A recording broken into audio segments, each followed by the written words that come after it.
पाछा पड़ल छौ तोरा छोरा हजार गे लचकै छौ तोहर कमरिया की हिलो मधुबनी सहरिया लचकै छौ तोहर कमरिया की हिलो मधुबनी सहरिया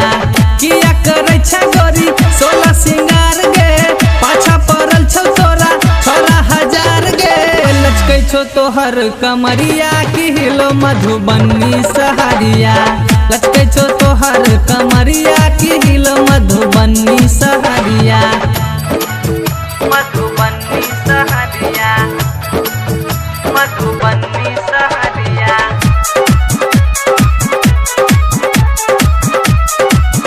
मधुबनी सहरिया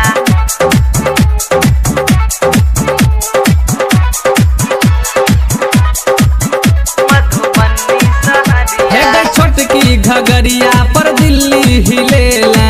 पटना शहर के तू अपना बनेला पटना शहर के तू अपना बनेला छोटकी घगरिया पर दिल्ली हिलेला पटना शहर के तू अपना बनेला एना चलै ने तू ओढ़नी उतार गे आगू नहीं करे गोरी सुने तू मार गे तिरछी छौ तोहर नजरिया की हिलो मधुबनी सहरिया लचकै छौ तोहर कमरिया की हिलो मधुबनी सहरिया मधुबनी सहरिया मधुबनी सहरिया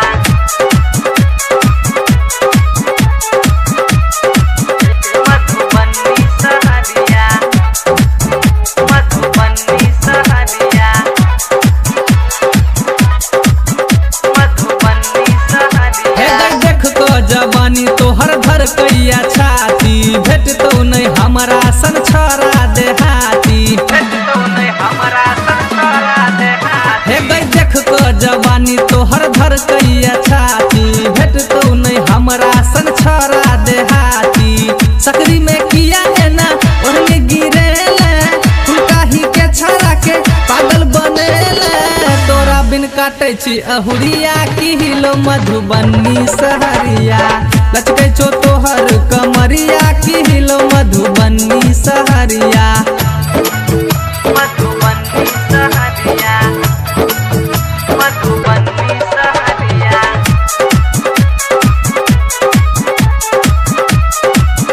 मधुबनी सहरिया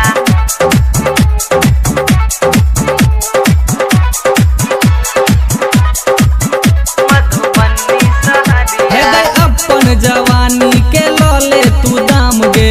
किया तू होइ छै गोरी एना बदनाम गे किया तू होइ छै गोरी एना बदनाम हे गए अपन जवानी के लले तू दाम गे किया तू होइ छै गोरी एना बदनाम गे ऋषभ बुझा के गोरी बनल सजना दीपक झा संगे घट जेतो घटना